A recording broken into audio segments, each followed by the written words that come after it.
aquela pessoa que mente para tirar proveito de alguém, né? Para se dar bem ou para manipular alguém visando um objetivo. E isso é uma mentira muito ruim, porque hoje a gente vive no auge da revolução tecnológica, no auge das redes sociais, onde as pessoas criam personagens. Não é à toa que a gente sabe que quase 90% do que as pessoas postam nas redes sociais são fake news pessoais.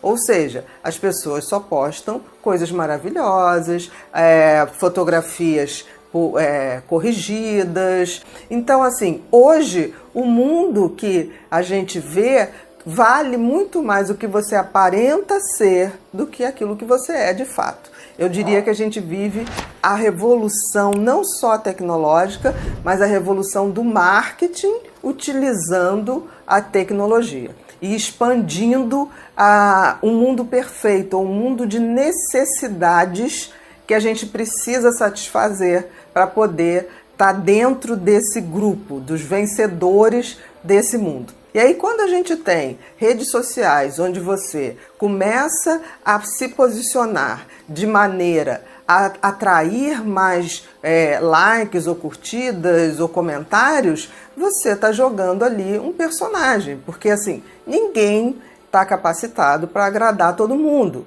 A gente tem que lembrar que nem Jesus Cristo conseguiu fazer isso. Não seremos nós. Então, quando você vive em função de criar a sua imagem, fazer uma imagem que agrade a todos e a todos os padrões, então você realmente já entrou nessa ciranda. E aí, provavelmente, você está deixando de ser você. Tudo que não é natural, com o tempo se desfaz.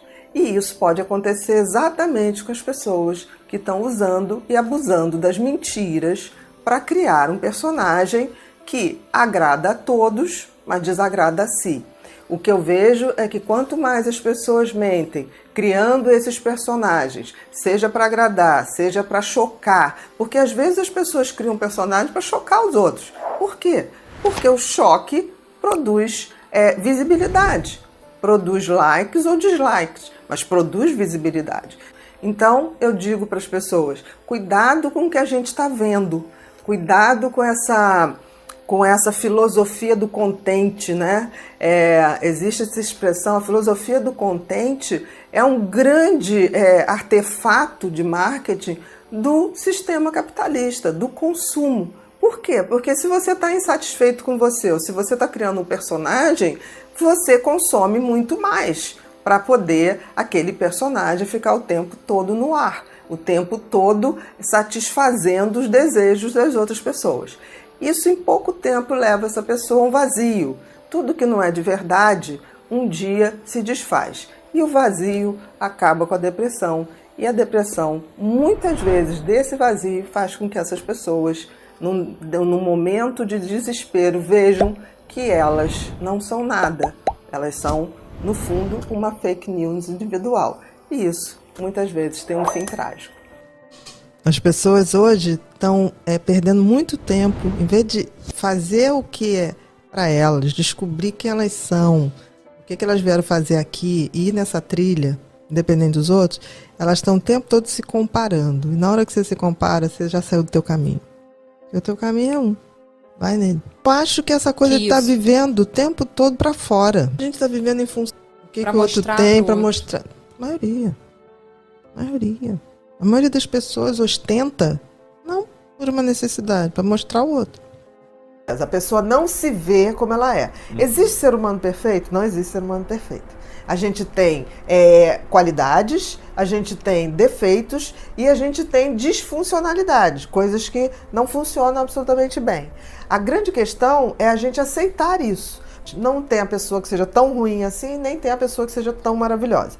Então, assim, esse equilíbrio da gente ver com olhos mais reais do que a gente tem de bom o que a gente não tem de tão bom e o que a gente pode mudar. É assim, o que aquela pessoa tem na sua índole, tem na sua essência de sentimento e o que a pessoa tem como talentos essenciais. Então, a gente tem que ver, partir do princípio que não existe um cérebro perfeito, não existe uma pessoa que vai ser boa em tudo. Mas a gente identificando desde muito cedo o que a gente faz de uma maneira, o dom, né? Faz um pouquinho diferente das pessoas e tem um prazer e sabe que aquilo é bom, a gente tem que pegar isso e investir nisso. Tem de melhor. De melhor. Né? Porque a felicidade tem muito a ver se você está trilhando o seu caminho como ser humano. Perfeito. Né? E aí não tem nada a ver de você estar super feliz. É se eu estou sendo cada dia uma pessoa um pouquinho melhor. Isso é felicidade. Eu acho que o universo ele tem regras, ele tem leis, apesar de muitas pessoas questionarem, mas existem regras. Por exemplo, somos mortais todos. Isso é uma regra que está no universo. Eu vou questionar isso? Não. Eu não vou questionar quem criou o universo inteiro. Tem muito mais know-how, sabedoria e capacidade que eu. Eu aceito as regras que estão aí. E dentro dessa regra, nós somos parte da natureza. Eu, você, o cachorrinho, a árvore e tudo que foi criado tem um propósito dentro da natureza. Nós também temos. A diferença é que todos os outros animais ou objetos ou vegetais, eles vêm com isso programado. Qual a felicidade para o ser humano? Ser um ser humano, ou seja, ser essa pessoa que, através de valores, de sabedoria, ele faz a sua vida melhor e ele faz isso também com os que estão ao nosso redor. Então isso é fundamental, é essa trilha, essa caminhada de ser alguém melhor, independente das circunstâncias, independente dos outros que estão ao meu redor. A gente sempre pode ser feliz se a gente estiver fazendo aquilo ao qual nós fomos destinados. E eu costumo dizer uma coisa, que a natureza não suporta inutilidade. Puxa. É como se a natureza tirasse do cenário. Por quê? Porque a gente não foi feito para o egoísmo, para essa questão do fútil, apesar de todo mundo pode estar fazendo, porque tem gente que faz assim para mim, mas todo mundo é assim. Eu falei, ok, mas eu continuo na minha trajetória de ser uma pessoa melhor. Sem dúvida. Porque assim, o movimento de manada não nos define. Então eu costumo dizer que se a humanidade acabar, ela vai acabar, não vai ser um meteoro, porque quantos meteoros já vieram? Isso. Quantas eras do gelo já vieram, Isso. né? Ela vai acabar porque a gente vai se extinguir pela falta de humanidade, desse sentimento que nos trouxe até aqui.